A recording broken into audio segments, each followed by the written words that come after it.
Good to There go. we go. Okay, good afternoon, Rose Ackermann. Good afternoon. It is wonderful to have you here. My name is Marilyn Forman Chandler. I'll be conducting the interview along with our videographer, Kate Mazer from UNCG. Thank you so much for being here with us for this project that is sponsored by UNCG's Library, History Department, and Jewish Studies program.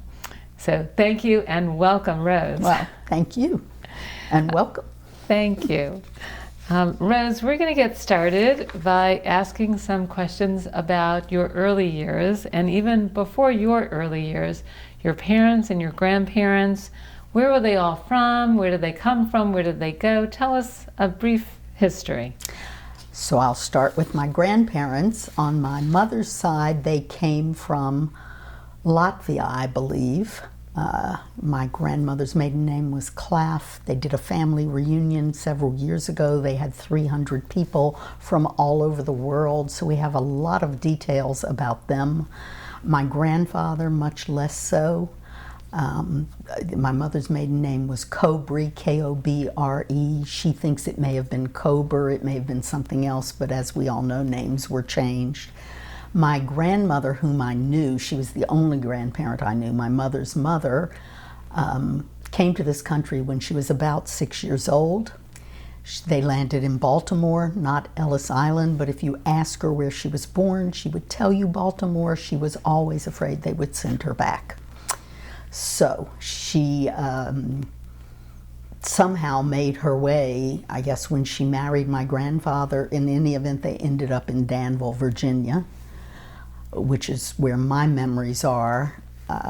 We used to go to visit, and you start at the top of the hill at Rippy's and you work your way down to Conn's and you go shopping along the way, and that was always a treat, and we'd have lunch. She would come to visit us as well. She would tell the story that she was born with a twin. She was born first. They thought the twin, who was born in a caul, was the afterbirth, and they threw him in a corner. And it was only because her older sister walked over and said, "This thing is moving, and I think there's a baby in here," that they found. I think I've got that right. It could be that he was born first, and that's how they found her. In any event, that was back in the old country, as they say, so it was a different world. My father's parents were from Lithuania. He always said that his mother was from Vilna. I'm named for my grandmother. She was Rose Wagger. And my grandfather, Abe Bernard, when we went on a Federation mission to New York and went to Ellis Island, I found the manifest where he came to this country at the age of 17. He came from Glasgow. Now, family lore says he walked from Russia to Scotland. Take that for what it's worth. He did leave behind a sister who had 9 children.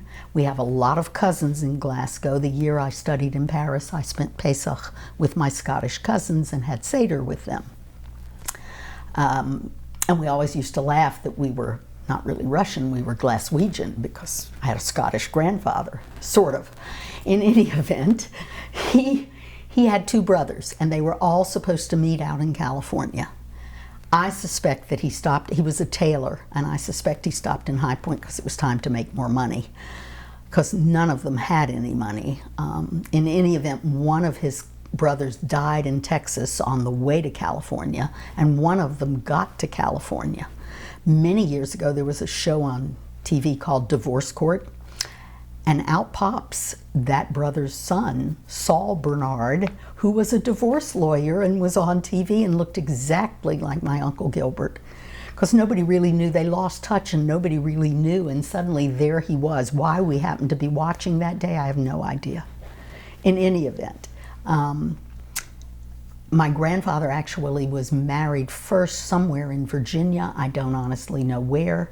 I only know this because many years later, a half-sister showed up. The first wife died. The grandparents, the maternal grandparents, raised the baby because he didn't know what to do with a baby.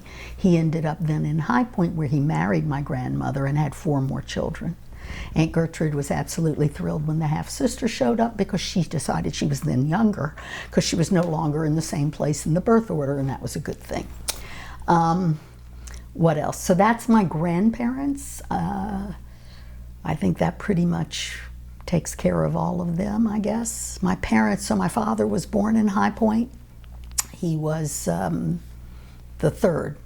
Uncle Gilbert was the oldest in High Point, Aunt Gertrude, my father, and then Uncle Leon. What else? He was born in High Point. He went to it was High Point High School then, only had 11 grades. My mother was born in Danville. You had mentioned that they met in Danville, or that they met in Richmond. Not exactly. They knew one another almost their whole lives, because one of my grandmother's sisters married Abe Copland and lived in Danville. So my father would go visit his Aunt Bessie, and my mother, the Jewish community was not that big. They all knew one another. His cousins, the Coplands, were her friends because they all grew up together. And so they knew one another their entire lives.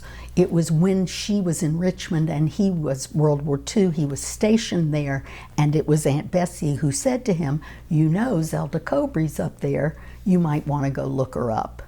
And that was when the romance began, but they had known one another for years. And it was, I don't know how long they went out. I know that in April of '44, he called up his brother and said, send me a ring, and they got engaged. My grandmother would not let them, my maternal grandmother would not let them get married because he was shipping out overseas. She was afraid he would not come back, and then my mother could be pregnant with a baby and no husband. She said, you can't get married until you come back. He got off the boat when they came back, and they got married within 2 days, I think. I mean, I don't know how they even knew they still liked each other because they hadn't seen one another, although he wrote prodigiously. We have all those letters. My mother kept them, and we have them all. So where was your father stationed during World War II? He landed at Normandy, not on D-Day, maybe a day or two later. That's why we're all here. He was with Patton. He went all the way through the Battle of the Bulge and all the way to Berlin. Many years later, when I was studying in Paris, he came over. He said, I want to go back to Berlin because it was rubble when I was there, and it's been rebuilt, and I'd like to see what they've done. But yeah, he and came home in December, and they got married December 8th, 1945. In Aunt Gertrude's living room in High Point. And according to my mother, they all sat down as soon as they left and played cards and ate cold cuts. And away they went. What else can I tell you? And what was their life like? Well, so my mother in Danville, as I said, she used to talk about seeing the Ku Klux Klan march down Main Street on a regular basis. They would have parades dressed in the white sheets, riding on horses, and so on. There was certainly plenty of anti-Semitism then. It was not as blatant as it is today, but it was always present in your life. And the best example is that when she finished high school, she went to Averett, it was then Averett College, took secretarial courses on a scholarship, I believe, and the Dan River Mills, which was the biggest employer in town, if not the only one practically, called Averett and said, send us over your best student. We have a job opening. And my mother went. And after the interview, they called Averett and said, well, we didn't mean a Jew. And my mother said, I'm out of here, because if you can't work for Dan River Mills, where are you going to work? And that's when she left and went to Roanoke and worked for the government. And from Roanoke, she then moved on to Richmond in the patent office. And that's what she was doing when my father showed up. And as soon as they announced that as soon as he said he was coming home, she quit the job, and that was the end of that. And she went to High Point, and they got married as soon as he got off the boat. So basically. Wow, and what a story. That. Yeah. Well, and 34 years later, we have no wedding pictures. Nobody could afford a camera. Nobody thought to take any, and that was that. I doubt that anybody had a camera, seriously. But 34 years later, I was home visiting at that point. We hadn't moved back here yet, and we were talking about it. And she still had, I've got it downstairs, the dress she wore for her wedding. It was a little short white dress, and it had a little hat to match that they put a veil on. And my father wore his uniform. And I've still got that downstairs too. And so she put on the dress and could get in it, which was lovely. My father came home from wherever he was and said, well, now I've got to put the uniform on, and did. He said, just don't take full-length photos because the pants weren't long enough, because he was not quite the same size. And I took wedding photos and sent them to my mother's brother and my mother's sister. Sorry, these took so long to get to you, and so on and so forth. I have one framed downstairs. So that is the only wedding photo we have 34 years after the fact. So what was their life like? My father went to work for Uncle Stanley in the furniture business, and after about a year he went out on his own. And then at some point, if I do the math, I can figure out when. 1983, less 5, 78, 30, probably around 1948, I'm going to say. He started Cassard with Arthur Cassell. And what kind of furniture was it? They did case goods. I think you said something about upholstery. Never upholstery, it was case goods. They did what they call occasional furniture. So your end tables and your coffee tables. Eventually, he was always concerned, don't let the line get too long, but eventually they did bunk beds and they did other things and so on. I mean, I slept in Bernard's bedroom furniture until I was in my teens when they bought real furniture. And then after that, in 1983, he went out on his own and started Bernard's, and that was strictly import. They had already begun importing a little bit. He said he went to Italy and watched them make antiques, but in the end they did the imports from Taiwan, and that's what they did. And they continue to do. We sold the company when he became ill for the last time, so. But yeah, but I mean, in the beginning, again, they had no money. We lived in a little house. I didn't. I mean, it's where I was when I was born. They lived over on Sunset Drive in High Point. My brother was born January 1947, and I was born in August of 1950. And we lived in that house until I was 5 years old, when they built a house on Edgedale Drive, which is the one I think of as where I grew up. It was next door to Jake and Lottie Samet and Lenny and Norman. Molly and Harry were already married with children. There were a lot of Jewish people who lived on that street. Aunt Gertrude was catty-cornered across the street. The Hymans, Steve Hyman, his family, Howard Silverstein and his family. I'm thinking of the Greensboro people who ended up over here. They all grew up on Edgedale Drive. So. Was it near the synagogue in High Point? It was not a long walk. The original synagogue, when I was a little girl, was on Ray Street. We used to walk on the high holidays. It was certainly walkable. And then they built the new one, which was not necessarily in that neighborhood. That was when I was a teenager. I sang at that dedication. I want to say 65, maybe. I think that's right.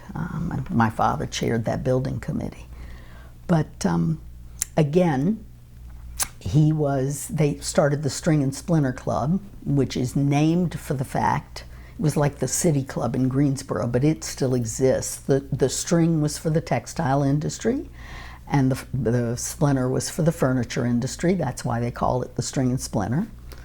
And they drafted their bylaws where they said only men of good Christian faith could be members. And my father went to them and said, you can do whatever you want, but if that's the way it's going to be, the next time you need a donation to fix something in this town, which has been my home all my life, don't come knocking on my door. And they changed the bylaws, and eventually he was president of the String and Splinter Club. So, but we had a rehearsal dinner there when we got married, in fact. And what about your mom? Was she always at home? For as long as I can remember, she went to work after we were grown and gone. She went to work down at my father's office. She always was a good typist. She was always exceptionally well organized. She used to put the catalogs together because the catalogs weren't online. When computers came out, she learned to use the word processor. She sent the telexes, which was before there were faxes. those sorts of things. She did a lot of volunteer work. She was certainly, active in the PTA, and she used to work for the American Red Cross. She was a volunteer in that blue seersucker uniform that they all used to wear. And her name was Zelda. Her name was Zelda Cobry, and they were married for 53 years before my father died, January 1999. She, something else I just thought of, but it just flitted right out of my head. After my father died, and they didn't have the business anymore, obviously, so she went to work. She volunteered at the High Point Police Department, and again, filed things and organized things and put things together and made sure everybody had whatever they needed and so on, and just loved it until she moved over to Greensboro and Abbotswood. Share with us, Rose, about your early years in High Point. What was it like growing up there? I mean, for us, certainly for me, it was a happy childhood. It was a vibrant Jewish community. We may have been small, but the others were not that much larger. There were probably 100 families in High Point. Greensboro may not have had more than 200. So there wasn't that much difference. I will say my early years were the early 50s, and it was before the Salk vaccine, and one of my earliest memories is my brother getting sick with polio, and the hospital was here in Greensboro. My parents were only allowed to visit him once a week. It was a different world, because nobody knew exactly what was going on, again, how you got sick, could you be around him, were you at risk? There were a lot of kids that I went to school with. One, Bo Pollock was on crutches, and Snow Warner had an arm that was withered. They all had polio when it hit 1953. There were a number of kids. And then shortly thereafter, the vaccine came out. So my father did everything he could to see if he could get the vaccine for me before it was available to the general public, and so on. But they were happy years. We were active in the Jewish community. My father certainly did a lot in the community at large. He, what was it called? It was to redo it. There was a name for it downtown. They were trying to bring it back to life, and he did a lot of work with that. He was chairman of the board at the hospital. This was later when they built the new hospital, which has become a sprawling campus, and the city was divided between the people who wanted a new location out Johnson Street Extension and the people who wanted to stay where they were. I went to Johnson Street Elementary School. I went to, where did I go to junior high? Northeast, which was new at the time. My brother went to Ferndale, which was the one that most people had gone to. And then I went to High Point Central. Andrews opened the year I graduated, which was in '68. And that was when they integrated the schools. When I was growing up, we had Ferndale and High Point, and you had William Penn High School. It was... So the schools became integrated after you graduated, you mean? Basically. I think there may have been one black kid in our class. On the other hand, there were only 6 Jews or 5 Jews in my graduating class out of 450 kids. And to give you a picture of High Point, and back then high school was 10th, 11th, and 12th. 9th grade counted on your transcript, but you were in junior high. There was no middle school. But we graduated, and we had the rehearsal for graduation, so we were all practicing with our caps and gowns. And the superintendent or the principal of the schools, I think he went on to become superintendent, stood up there in front of 450 people and said, please be careful with these caps and gowns. We jewed them down as much as we could on the price. And 445 eyes turned to look at the 5 Jewish kids in the class. Today I would have stood up and said, I beg your pardon, but I was 17 years old and just stunned that that had come out of this person's mouth who was educated in it. And I don't think he had any malicious intent. It was just an expression that he used and had no idea how offensive it was. I was the first Jewish valedictorian of my class, and whereas every year they put the picture of the valedictorian in the newspaper, that year they put the top 35 students. So it wouldn't, but Max Rones, who was so proud, he was an optometrist in town, he made me a special medal that had a Jewish star on one side because he just thought it was so great that a Jewish kid had been. After that there were others, Cheryl Robinson and so on, but that was the first time, so. But it was a different world. And again, I started with 750 kids when I got to 10th grade, and by the time we graduated it was 450 because 300 kids had dropped out to go work in the mills or pump gas or whatever. In High Point you either owned the factory and the mill or you worked in the factory and the mill. There was not a whole lot of people in between. I think it's different today because there are not as many factories and mills. When you're speaking about the mill, what mill are you talking about? Any of the hosiery mills, Adams Millis and Covington and all of, they were all friends. My father was friendly with all of them. You go to High Point University, which used to be High Point College. I worked there one summer after my freshman year in college. And it was this sleepy little campus, and now of course we all know what it's turned into. All those buildings that Nito Quabain has gotten money for, they're all named for people that we all knew, you know, Plato Wilson and David Hayworth and so on. They were all the movers and the shakers in High Point. But the community, I mean, today that Jewish community has withered, which is why so many of the kids who grew up there ended up in Greensboro. So when you say it withered, was it the community that withered, or was there an exodus to Greensboro for some other reason? I think we went away to school and came home, and people wanted a bigger community, people wanted more involvement, and Greensboro had that. And I mean, I didn't come back right after college. I was away for 13 years. I went to graduate school. I went to Emory undergrad. I went to McGill for graduate school, which is how I met Victor. My father did business with one man. There was the man who had a furniture business, Carol Ann, Saul Steinfeld, and he licensed my father's designs and made the furniture in Canada. And that's the only person we knew in Montreal.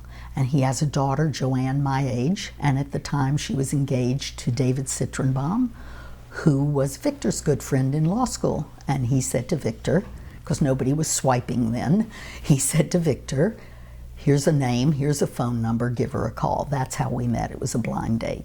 So. And how was it that you went to a school? I was a French major. I'd spent a year in Paris, my junior year. I lived with a family over there. And when I came back, I thought I didn't want to go to the Northeast when I went to undergrad. If you remember back then, there used to be a book from Hillel that told you how many Jews were on campus, how active the Jewish community was. My mother got the book, take a look, pick a school that has a Jewish population. And I picked Emory. That at the time had a quota on Jews and a quota on women, and it still had more Jewish women than I'd ever seen before in my life in one place. So I joined AE Phi, which was a Jewish sorority, and I am still friends with those women today. I just came back from a trip to Vancouver. We do this every 2 years. We have a reunion and we go somewhere together. We even let the husbands come, only 2 of whom went to Emory, but we let the others join us anyway. And it was great. And so now it's time, first of all, why a French? Second grade, I thought teaching was the greatest thing I'd ever seen, and I never changed my mind. I said, I'm going to be a teacher. And when I got to high school and started French, I thought I would be an English teacher, and then I studied French and said, no, I'm going to do French instead. Why did I want to study French? Because my father had been in France during the war, and he would say things at the dinner table, and I'm going to say it the way he did, passez-moi le bouillère, which is totally wrong. But that's okay. I thought it was really neat that he spoke French, so I studied French, and I loved it and studied it. So now it's time for graduate school. I'm not going back to France. I'm ready to go to the Northeast. In my mind, Montreal was just a big city in the Northeast. I got there and realized the currency is different, the stamps are different, it's another country. But it was a little late, I was already in class. I had a young woman sitting next to me when I went in to register who said, you're from the States? You're not really going into the master's program. You'll have to do a qualifying year. She was another student. She just assumed, being an American, I couldn't possibly speak French well enough to go straight into the master's program. In Canada, certainly in Montreal, a lot of people do things called a qualifying year. They haven't taken the courses they need for graduate school, and the school will say, you can come, but take a year and do these courses first. I went downstairs and said to my parents in tears, they're not going to let me do this. I'm going to have to take 3 years instead of 2 years. I don't know what I'm going to do. Well, it wasn't true, and I went straight into the master's program. So Emory had a strong enough undergrad French program that enabled you to go straight. And the year in Paris, for sure, which was with Sweetbriar's junior year in France. There were a lot of programs. It doesn't even exist anymore. Again, that group is doing a reunion in Paris in May of 2026. So people have stayed in touch and so on. Who did you live with in Paris? Monsieur et Madame Roland Manuel. And I had asked for a Jewish family. And the first thing they said to me was, well, we can get you a Jewish family. They're North African. They live way out in the suburbs, and you'll have to share a bed with their daughter. I said, and what is my other choice? Well, you'll have a roommate from here. You'll be in the 7th arrondissement, down from the Chambre des Députés, which is Congress, and around the corner from the Rodin Museum. And I said, I'll take that one. I walk in the door, and there sits a menorah. And I thought, and their name is Roland Manuel. Somebody in Monsieur Roland Manuel's family, I think perhaps his grandfather, was Jewish. It was just, I thought, they made a mistake. They found me a Jewish family in the heart of Paris. But they were lovely, lovely people. I called them Madame Maman and Monsieur Papa. And I talked about my French brother who was there at the time and so on. But they were lovely, and I stayed in touch with them for as long as they were alive. I used to send them pictures. We went to have dinner with them on our honeymoon because we went to Europe, and we went to Paris, and we had dinner. I introduced them to Victor and so on. So, did your parents ever come visit you there? Christmas time. And Madame, they had lived through World War II, and Madame in particular, they had called her down to the German headquarters or something. She was 15, 16, a very pretty young girl, and her brothers made a mess out of her before she went so she wouldn't look like a very pretty young girl, and they let her go. So when my father came, and I said, yes, he came with Eisenhower and Patton, and he liberated Paris, you would have thought he was Eisenhower's right-hand man, and Patton called him for his orders because they thought he was a war hero and had saved them. I mean, he did fight, he was there, but to them, any American, it was a different attitude. That generation loved the Americans because we saved them from the Germans and liberated the city. So yeah, they came to visit. They, again, Madame made un petit cocktail, and we all had drinks and whatever, and so on and so forth. They were very kind. He was a hero to them. Yes, yes, very much so. So, but it was a great experience, and so I went on to McGill and stayed there for 8.5 years, 2 years in school, 6.5 years married. And I don't know how much you know about the political situation in Quebec, especially back then. Victor's not here for me to ask, but I'm going to say 1970, they kidnapped a provincial minister and they killed him, Pierre Laporte. They had martial law in Montreal. There were tanks, there were soldiers, the whole bit. I got there in 72, and it was only getting worse. It was the FLQ, which was the terrorist arm of let's be an independent country. So along the way, they elected René Lévesque, who was the leader of the Separatist Party. They called a referendum whether or not to separate from the rest of Canada. The election was in December 1980. They lost, but the first words out of René Lévesque's mouth when he came on TV that night were "à la prochaine," next time. And Victor, we had not bought a house. We were afraid if we had to leave in a hurry. Now, my family came to this country, my grandparents, after pogroms. His family came after the Holocaust. They knew what it was to have to pack up and run. He didn't want to own real estate if we were going to have to leave in a hurry. We slept with the contents of our safety deposit box under our pillow that night of the election. And he turned to me and said, "It's enough. We're not going to be here where your family is, where my family is. We'll move to where your family is. And I knew he couldn't do High Point. It was too small. He was born in London and he lived in Montreal. I didn't think he could do that. And Greensboro, you asked me about growing up, Greensboro was always nice. I had a lot of friends, Barbara Rothschild and Janet Bernstein. I can't remember, the Ritual Committee, I think it was called then. Now I think it's Religious Life, and eventually became president of the shul. But that's what gave him a reason to be here. Now, there was no Jewish day school when I was growing up, but there was very little question in our minds that the kids would go to B'nai Shalom. I had taught in a Jewish day school. I had seen what that looked like.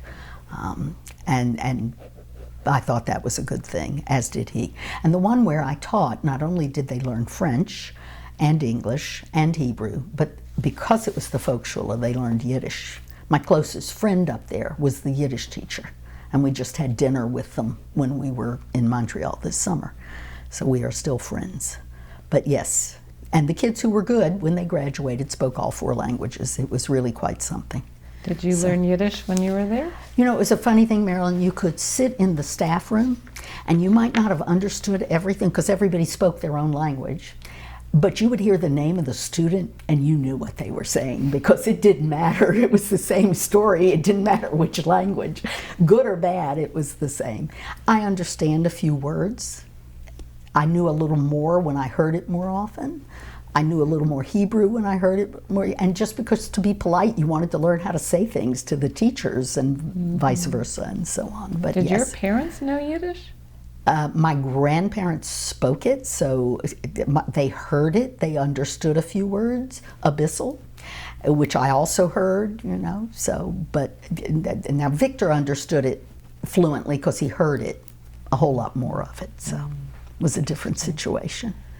But we were always, it never occurred to me not to join a synagogue, not to be involved in the Jewish community. And I will say, because I know that it is not the norm anymore, I'm very proud that both of our girls belong to congregations where they live and are active therein. And all the grandchildren go to Jewish day schools, and the parents are active therein. So, how did that happen? How did what happen? The fact that they're so involved and engaged. Because I think it's what they saw in their home.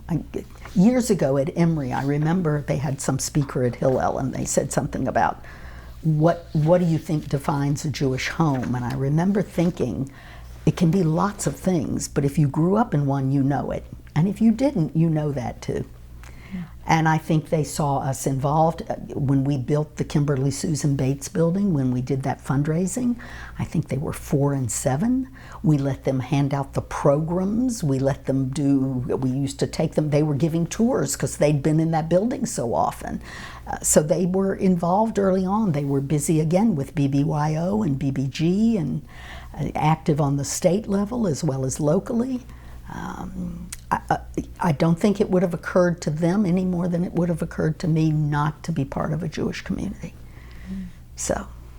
And what about Beth David Synagogue has made it a place for your family? Well, we were lucky, as we have talked about often, that it was the golden years, that we were not the only ones sitting in shul with our children, that when they were really little, and Victor was chair of the ritual committee, and at that time he sat on the bima. The chair of the ritual committee sat there, and then when he became president, he sat there again. So there were 5 or 6 years where he never sat with us. But Dina would go with him sometimes when she was 4 and 5 years old and sit by herself because Daddy was up on the bima, and that's just the way it was, but that was okay. Again, our kids thought it was fun to go to shul. They thought it was a great place to be, and they were fortunate that a lot of their friends were there. So they weren't the only ones. And there was a whole group. And to Ellie and Judy Chavivi's credit, on a Saturday afternoon, the whole world was welcome at their house, and the kids all knew it. So it was a great time to grow up here in this community. It saddens them when they come back to visit.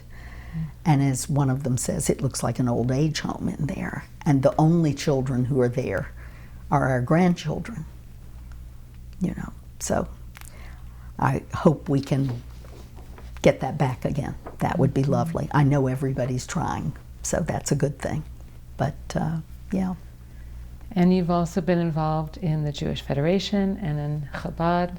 And Hadassah. And Hadassah. Past president of Hadassah, which would be another thing that the kids would remember, because again, I made them life members and they were little when we used to do all of this. So I do think you set examples in your home.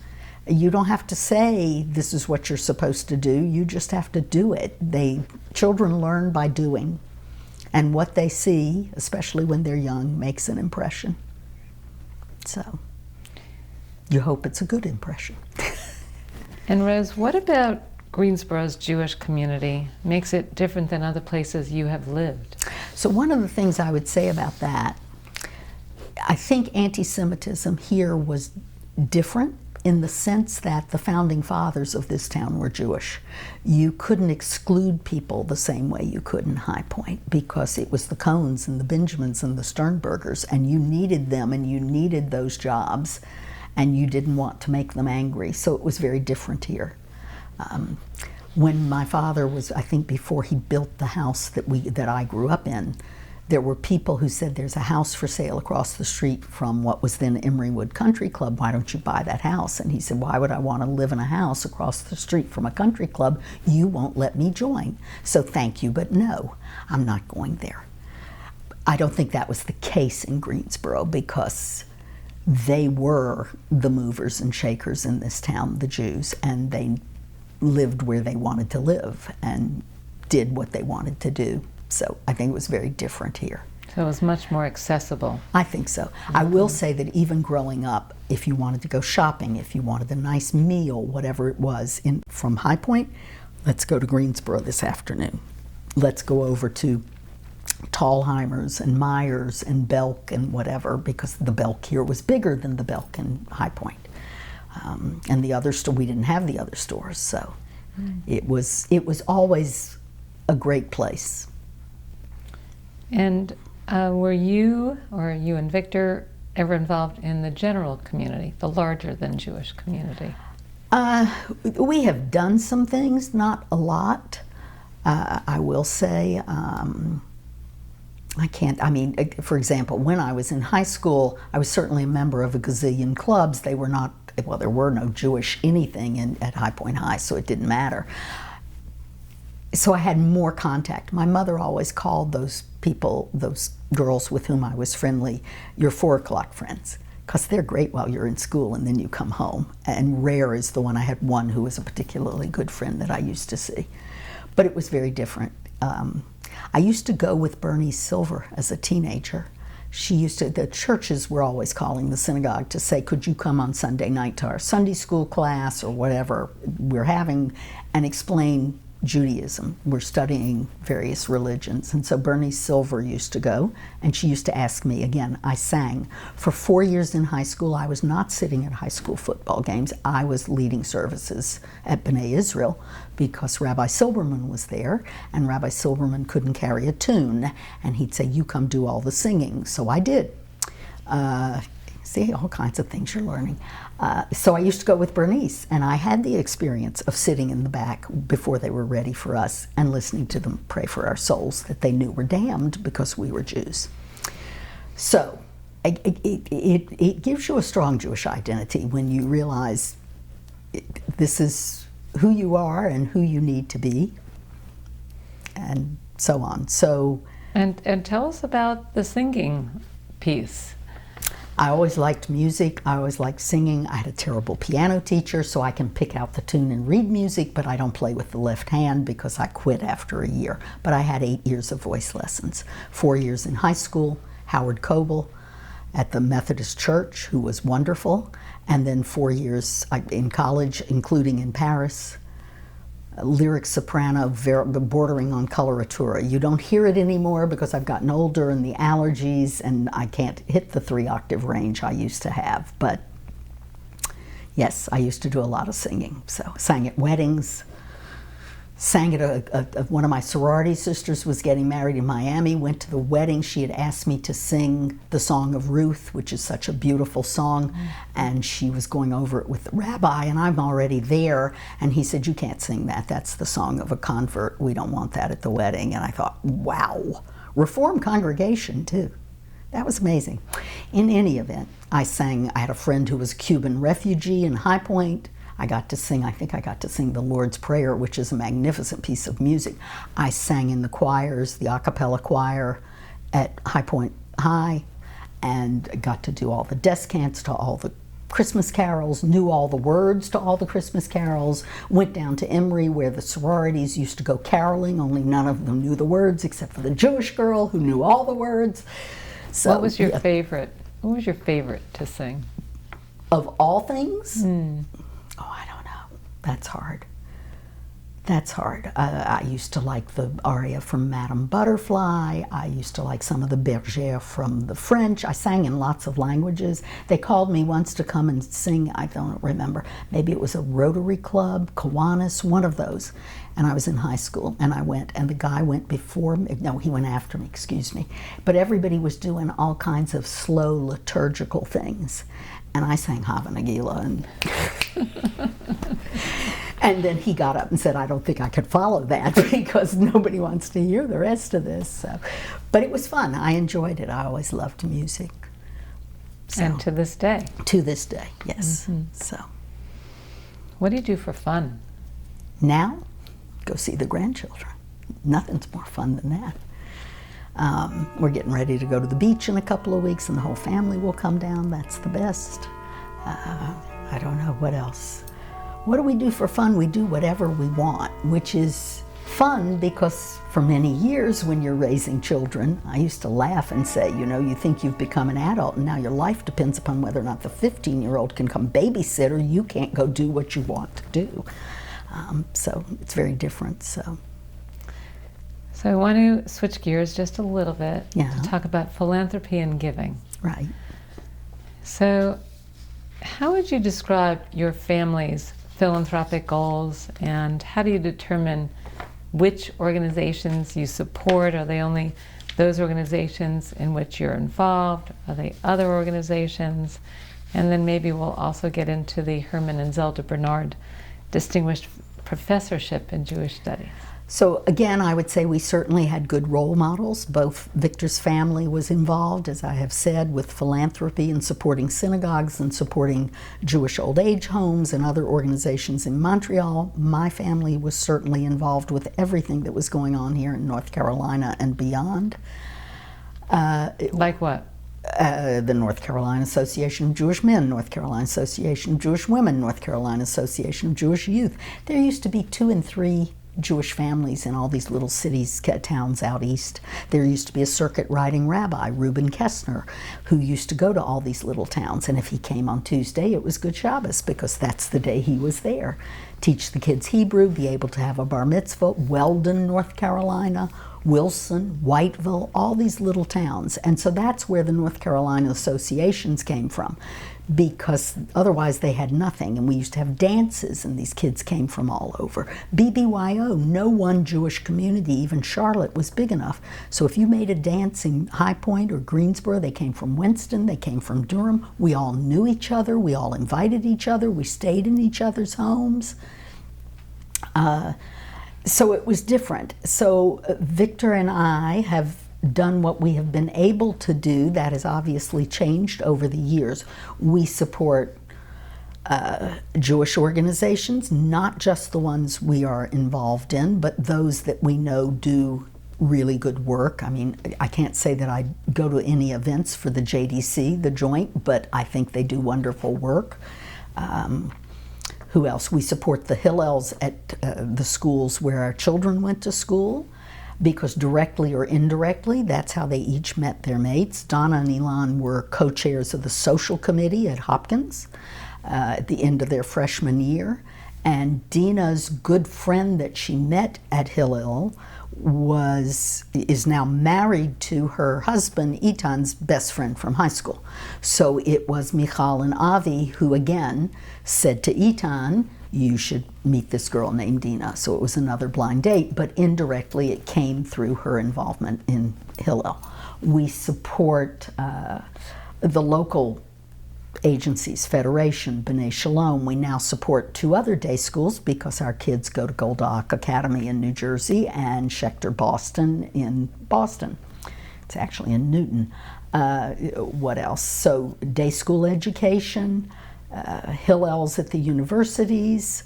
I'm trying to think who else, what else. A lot of diseases, unfortunately. We give money to things like the Cancer Society and the Heart Association and all of those kinds of things. We supported the Tanger Center when that was built, which is certainly beyond the Jewish community, but we thought that was, if we think it's we support a lot of the arts organizations, the symphony, we supported EMF when we had it, those sorts of things. A lot of, where we went to school, Emory, McGill, and and certainly so on. the synagogues. And certainly the synagogue, Chabad. If we think you're doing good work, then we're willing to entertain a donation. Sometimes it's a one-off, more often it becomes. When Victor was asked to start the second Seder, he was, I can't remember, ritual chair or president, whatever. It was Steve Saltzman who said we should have a second Seder. They needed to get Haggadot, and they tried all these places and they couldn't afford to pay for them. And the General Israel Orphans Fund in Israel said, oh, we make Haggadahs, we'll send you, what do you need, 200, 300? I still write them a check. Not a big one, but I write them a check every year because they were the only ones all those years ago who were willing to send us free Haggadah. So, what else? So it just depends, but lots of things. And again, we probably do more for Jewish organizations, but they have a smaller pool to draw upon. And if the other organizations have a much larger pool, so if every well, no matter how deep, has a bottom. And at some point you have to say there's only so much to go around, so where is it going to go? And we prioritize, obviously, the Jewish organizations because, again, they don't have as many people to draw upon. And tell us about your connection to UNCG and the fund established in memory of your parents. So that was actually Norman and Sylvia who did that. We have been close to them for many years. As I said, moved in when I was 5 years old. I was going to kindergarten. Norman and Sylvia Samet. Norman was going to college. And so we have been very, very close. Sylvia used to be over in our house all the time because her in-laws lived next door, and she would come over and chat with my folks and so on. And I think she in many ways, by the time she was 23, she was an orphan, and I think in many ways she viewed my parents as her surrogate parents. And so to honor my parents, they were very kind, and Norman established the Herman and Zelda Bernard Distinguished Professorship, which we have also supported, and which we are very proud to know that it's there. I do often say that UNCG is a hidden gem in this town because it's huge. There are a lot of kids there. There are a lot of opportunities. There's a lot going on, and I think most people don't even know it's down there unless they have a reason to go or to. One of the good things about sending money every year to the professorship was that it made us members of the Minerva Society, and as one of the perks is, at least back then, you could get into the UNCG libraries. And so when my kids had research papers and they needed more than you could find at the public library or at the local whatever, and again, this is before the internet, we used to go to the UNCG library, used to see Kathy Levinson, used to check out books, and they could do the research they needed to do. That was one of the best things that we got to do, and one of the ways in which we became acquainted with what was going on over there. So, now, the only thing I knew about it before that when I was a kid was, let's go to Yum Yum and get ice cream, because that's the best. Again, we came from High Point to get ice cream at Yum Yum. So, and I can remember being over there in high school for various things, Could have been probably Girl State Chorus. I'll bet you that must be what it was, because they used to do that. The orchestra and the chorus, all the musical programs, they used to come from all over the state of North Carolina. And they'd put you together, and it was the same idea as EMF. After a few days of rehearsal, then you had a performance. So that's probably why I was there. Elliott Hall, I think it's still there. Yeah. So now some general questions, if we can. How has your identity as a woman, as a Jewish woman, as a mother, grandmother, how has your identity been shaped by your career path, your volunteer involvement?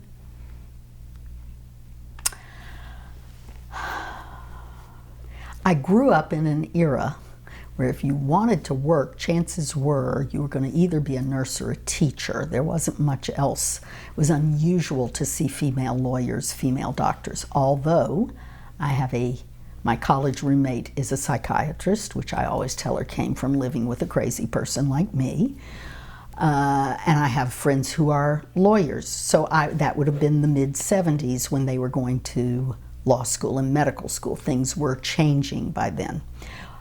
When I was in high school, BBYO on the state level had an Aleph Gadol and a BBG vice president and an AZA vice president. I was the BBG vice president. BB Chernoff was Aleph Gadol. He used to call me all the time and say, what should I do about this? So when they created Eastern Region, I said, you're not doing this. You're going to have an Aleph Gadol, but you're going to have a BBG president too, because it's enough that the only one who can be a president is the boy. And that is what they did. I never thought of myself as a feminist, but it just didn't seem fair. If I'm the one telling him what to do, how come my name's not up there with his? And then, again, I ended up being a teacher. It never occurred to me, frankly, to do something. I knew I didn't want to be a nurse.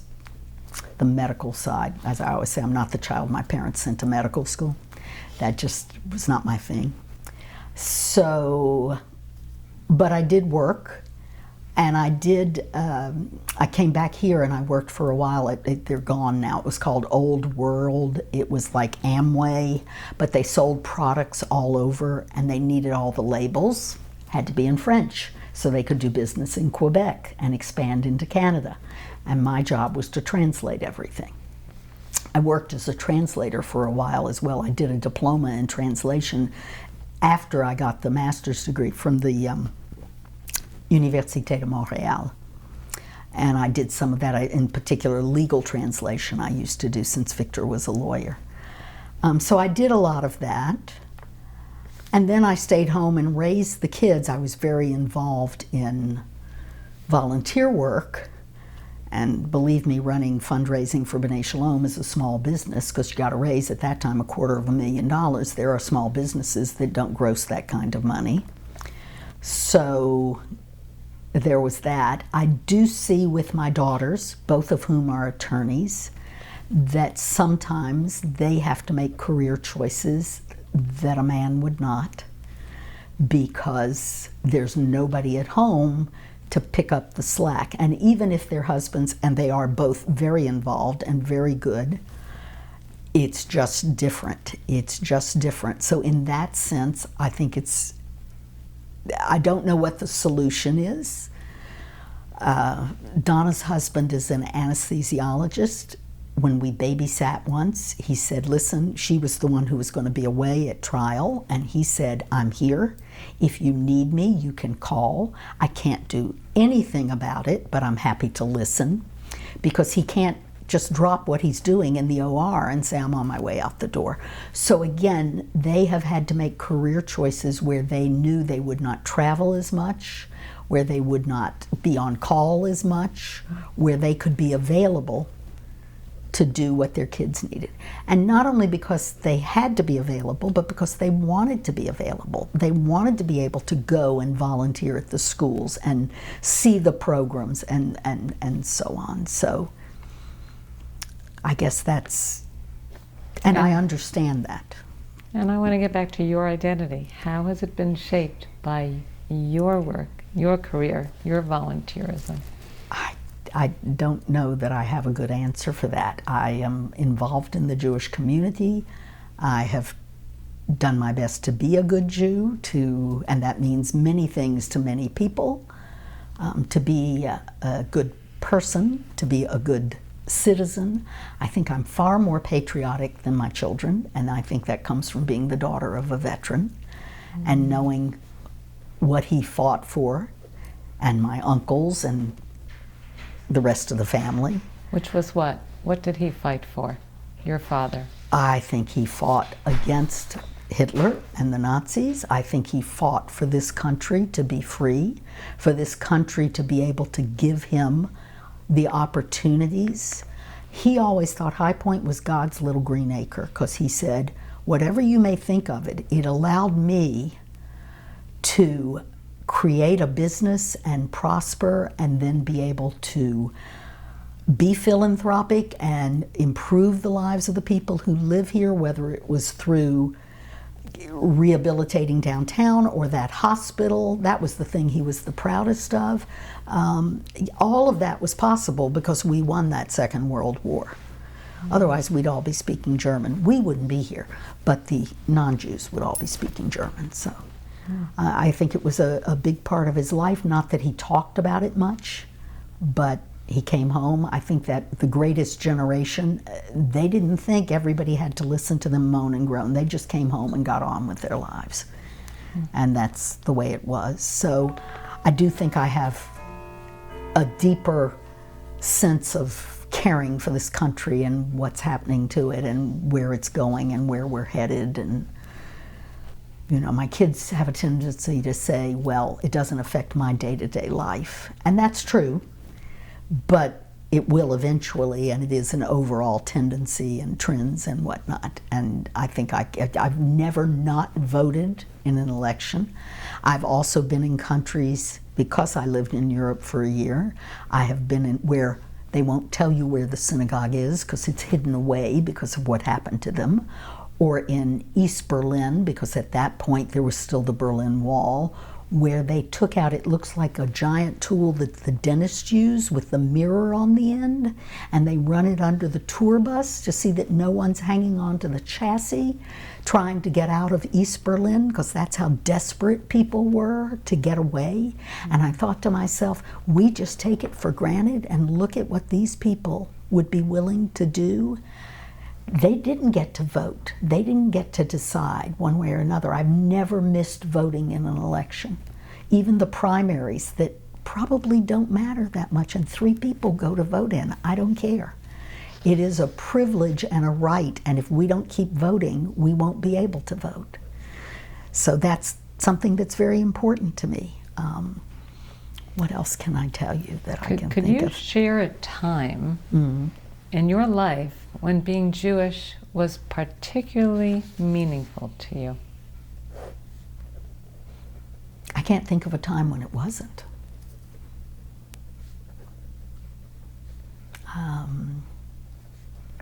I can't, it's always been meaningful to me. It was meaningful to my parents, and it was always meaningful to me, and I married someone to whom it is meaningful. And I would like to think that it is meaningful to our children, and I know it is meaningful to our sons-in-law. So. What about a time when being Jewish was particularly challenging? I suspect there have been lots of those. Again, I can think of instances where, in all likelihood, I was passed over for something because they did not want to pick a Jew, the same way it happened to my mother. And I think that the attitude in my house was, that's just how it is, so you just go out and you do better doing something else instead. You find another path and let them regret the mistake they made. So. And I think you've already addressed this, but just to give you one more opportunity, the importance of raising your children Jewishly and your grandchildren Jewishly. Was very important. It was very important. And I have told my sons-in-law, don't think there's a day that goes by that you're not at the top of my list of gratitude, that you are the ones they chose. What else? I mean, again, it is such a central part of who I am. My mother used to say the same thing, that I can't imagine living any other way. I always used to tell the girls, it's just would be so boring if you weren't Jewish. I mean, it's so much more fun. We have so much more going on, so many other interesting things, so much interesting history, much of it perhaps painful, but nonetheless. And yet we are still here. So and I always thought of all of us. We are all links in the chain, and you don't want to break that link. Mm-hmm. And speak to us about Israel, the importance of Israel to you, to your family. I remember my mother doing Ship-a-Box. I never knew what it was, but I think they were sending packages to Israel when I was a little girl. I think that's what it was called. I remember when I was, I think, a senior in high school, we had, what was his name? He was the rabbi for my junior and senior years, maybe Rabbi Walmark. He was only there for a brief while, and his wife was Israeli. And we had a BBYO convention, and the president of whatever, the region or whatever it was, clearly had been educated and spoke Hebrew, and the two of them spoke to one another. I had never heard anyone speak Hebrew. It was just the language in the prayer book. I will back up and say, I learned the Ashkenazi pronunciation. Greensboro always did the Sephardi, at least from the time I can remember. To this day, I have to look at something like a Don Olam because I don't know which suz turn to tuz unless I see it. Okay, so I was taught to read Hebrew.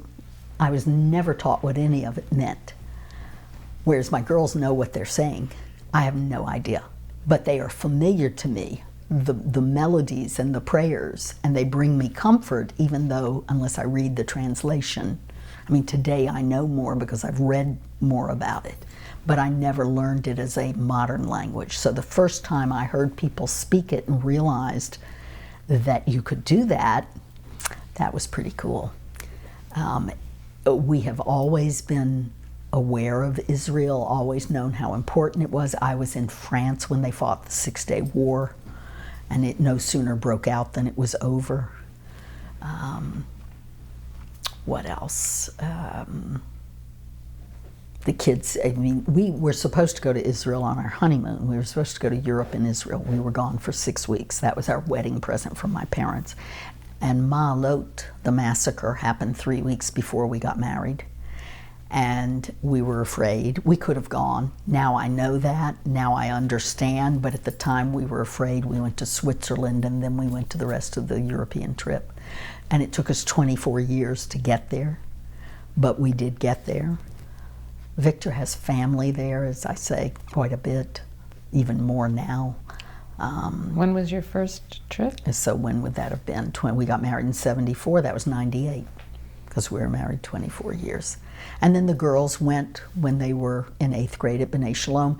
When Donna graduated college, Gina graduated law school, and they both went together on Birthright.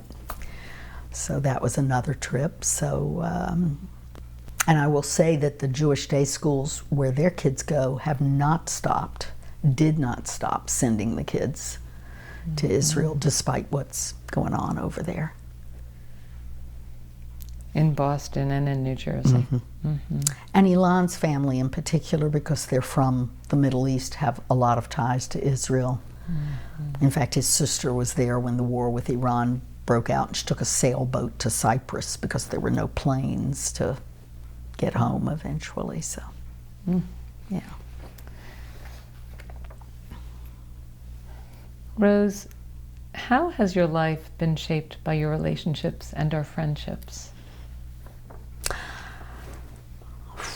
I think friendships are really important. As I say, growing up at Jewish in High Point, I had one good friend in high school. I have not seen her. I have no idea where she is. We kept in touch while we were both in college for a little while. But the friends that I made in college, I always knew that I was going to have to get out of High Point to find lifelong friends. And they have certainly been with me, and I with them all through this. We check in with one another. We've got friends who live in hurricane places. We've got friends who have other issues. One of my friends, her mother lives in Kerrville, Texas, which I would never have heard of until those floods. If she didn't live there, that's the only reason I knew anything about it. One good friend, Chunk, and another niece lives there as well, so yeah. So we have ties just because there's family there. So I'd like to just move to the world stage, or the world and national events.